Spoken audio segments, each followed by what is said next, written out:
Cap de setmana ple d'activitat al futbol base abans del Nadal. L'Espanyol B torna a la competició després d'una setmana d'aturada i ho fa visitant la Pobla de Mafumet.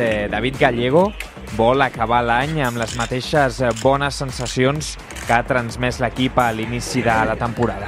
Sí que nos queremos ir con las buenas sensaciones de acabar una primera vuelta que es histórica, intentar conseguir 3 puntos más para irte con la primera vuelta sin ninguna derrota y venir después del descanso de Navidad pues sabiendo que empieza una segunda vuelta va a ser muy difícil, muy complicado por el calendario que tenemos, però con un margen important. Un dia abans jugarà el juvenil A, la ciutat esportiva de Nijarque, contra el San Francisco.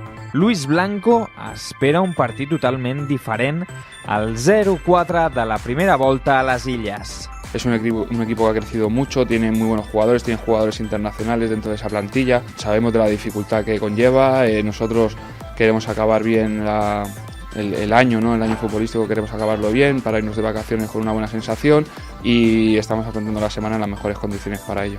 I per acabar, el femení rep diumenge el Madrid, rival directe.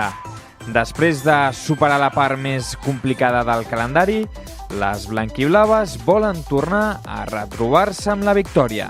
Serà un partit complicat, entrenador nou, un partit de la nostra lliga, que si som capaços de sumar els 3 punts ells no els sumaran i a part els deixes anímicament bastant tocades, no? I això, ja et dic, serà molt important marxar de vacances amb aquests 3 punts i sabent que el Madrid el deixes en el fons una mica de classificació.